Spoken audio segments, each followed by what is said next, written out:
here we're applying 2x2 linear systems. We'll solve word problems using 2x2 linear systems. And as usual, the hard part is turning the word problem into an algebra problem. After that, especially with a 2x2 Cramer's rule, it's a matter of substituting in or using substitution or elimination and get the answer reasonably quickly. So here we go, number 13. We have two resistances, R1 and R2. They sum to 1375 ohms, and R1 is 125 ohms more than R2. What are the two resistances? Okay, they add up to 1375. R1 plus R2 equals 1375. And R1 is 125 more than R2. 125 plus R2. Now this is right for substitution. Here's R1 in terms of all the rest. So in this expression, we can replace this R1 with 125 plus R2. You do that, you get 125 plus R2 equals 1375.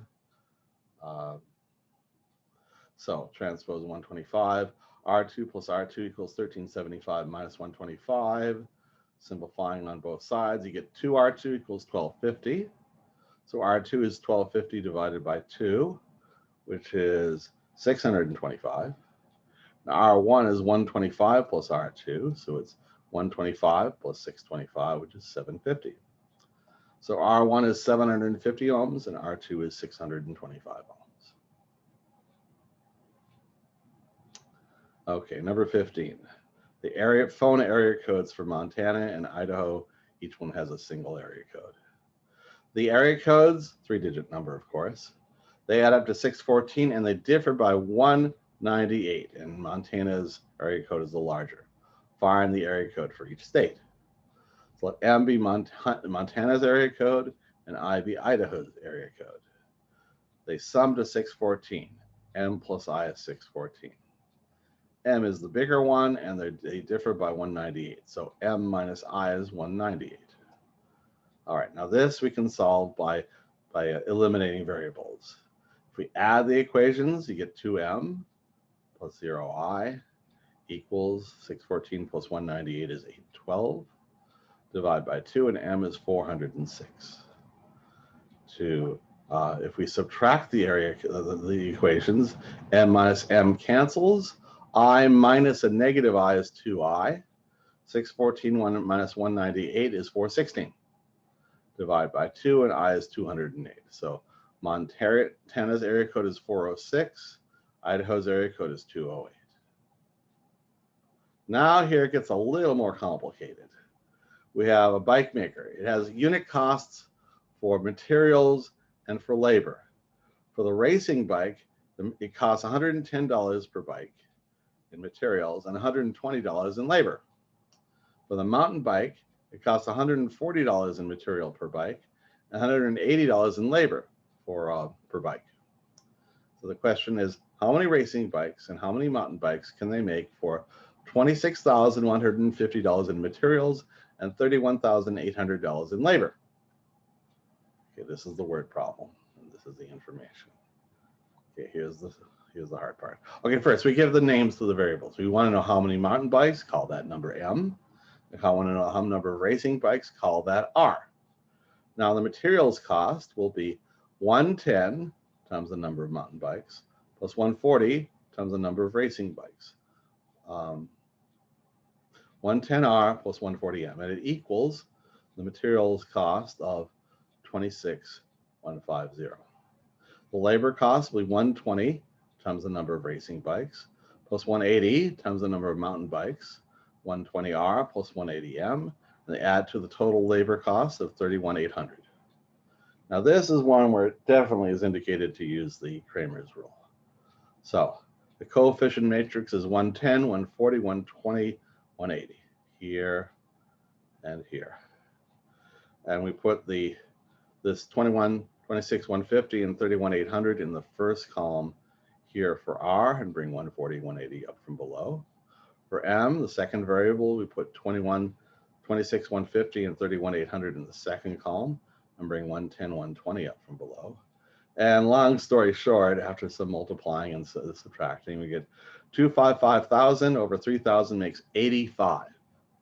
Here we get 360,000 over 3,000 is 120. So there's your answer. 85 racing bikes, 120 mountain bikes. I bet this is totally culturally obsolete. Jones Brothers concert. Oh my God, Elton John died, didn't he? So okay, this is obviously dating the writers of this word problem. 2 tickets to a Jonas Brothers concert plus 2 tickets to an Elton John concert costs $560. 4 Jonas Brothers tickets plus 2 Elton John tickets cost $806. How much for a Jonas Brothers ticket? How much for an Elton John ticket? All right, so let J be the cost of a Jonas Brothers ticket and E be the cost of an Elton John ticket. So 2J plus 2E equals 560 right here. 4J plus 2E cost 806 here. Now, all right, this is actually fairly easy to solve by elimination because here are the 2 E's in line with each other. So if we subtract all this minus all this, you get on the left negative 2J and on the right negative 246. So J is 123. Okay, then we substitute 123 in for J. Here I get twice 123 plus twice E equals 560. Okay, so first multiply 246 plus 2E equals 560. Transpose 246. You get 2E equals 560 minus 246. So 2E equals 314, and then divide by 2, and E is 157. So it's $123 per Jonas Brothers ticket, $157 for an Elton John ticket. All right, here we get a mixture problem. You're going to mix gummy bears and jelly bears. All right. Gummy bears cost $3.50 a pound. Jelly beans cost $5.50 a pound. How many of each is it necessary to make 60 pounds of candy costing $4 per pound? All right, let's GB pounds of gummy bears and JB pounds of jelly beans. They have 60 pounds in all, so G plus J adds up to 60 in terms of weight. In terms of cost, 3.5 times G plus 5.5 times J here equals 4 times 60, because that's the price over in the, that's the price given. So G plus J equals 60, 3.5 G plus 5.50 A equals 60 times 4, which is 240. Now because G plus J equals 60, we can transpose, get J equals 60 minus G. Hey, excuse me, can you go back real quick? 2? Yeah. Where? What? Go back. Yeah. Scroll back up real quick. Yes. Right there. Bike makers. No, not the bike makers, the jelly beans, whatever we're doing. Okay, here. Yeah, the last problem, I just had a question about the 60, right? So it says how much of each to make 60 pounds, so costing $4 a pound. Right. So there's a consideration equation for weight and an equation for cost. There's 60 pounds, G pounds here, J pounds here, so G plus J is 60. Okay, that's the weight equation. The cost equation, we have to take the cost of those gummy bears, $3.50 a pound times G pounds is 350 times G. $5.50 a pound for jelly beans times J pounds of jelly beans is 550 J. This is the total cost of the candy. And on the right side, yes, this is the difficulty. There's 60 pounds costing $4 a pound. So that'll be 60 times $4. Okay. Yeah, that's why I was getting stuck to 60 times 4. Yeah, well, yeah. Yeah, this is G times number, J times number. So here it's 60 times number. Yeah, I'm clear now. I was stuck on the 60 times the 4, and now I see that it's accounting for the 4. Exactly. $4 per pound at 60 pounds. Cool. Exactly. Now from the first equation, J is 60 minus G. So everywhere we see a J here, we can replace by 60 minus G. Here we go. One equation and one unknown. 3.5 G plus 5.5 times 60 minus G equals 240. All right, now, so in algebra, we multiply 5.5 times each of these. So 3.50 G plus this times this is 330. This times this is minus 5.5 G. Now we subtract 330 from both sides, transpose it. 3.50 G minus 5.50 G equals 240 minus 330. Combining terms on the left and on the right, you get negative 2G equals negative 90. So divide by negative 2, G equals negative 90 over negative 2 is 45. And then J equals 60 minus G, that'd be 60 minus 45, like here. And that's 15.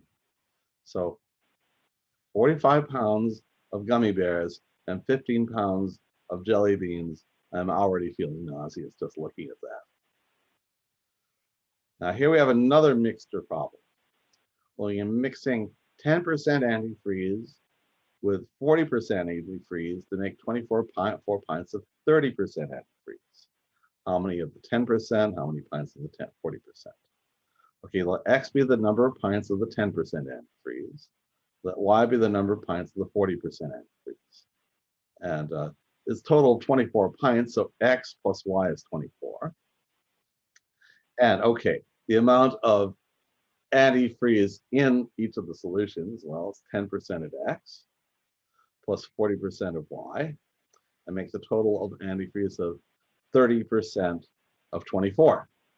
Again, we had multiplied 0.3 times 24 for the same reason we multiplied 60 times 4 up here.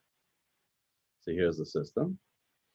All right, so I'm multiplying this out. X plus Y is 24. 0.1x plus 0.4y equals 7.2. And then we go as before. From this first equation, we derive that y equals 24 minus x. We substitute 24 minus x everywhere there's a y in the second equation to get 0.1x plus 0.4 times 24 minus x equals 7.2. Now it distributes the 0.4 over these two terms, so you get 0.1x plus, this time this is 9.6, this time this is minus 0.4x equals 72. We transpose the 9.6. 0.1x, 0.1x minus 0.4y on the left equals 7.2 minus 9.6 on the right. And when you combine terms, you get negative 0.3x equals negative 2.4. Divide both sides by negative 0.3, and you get x is negative 2.4 over negative 0.3. That's 8. And y is 24 minus x, so 24 minus 8. That's 16. So 8 pints of the 10% solution, 16 pints of the 40% solution. Okay, we've done our examples. Let's close this.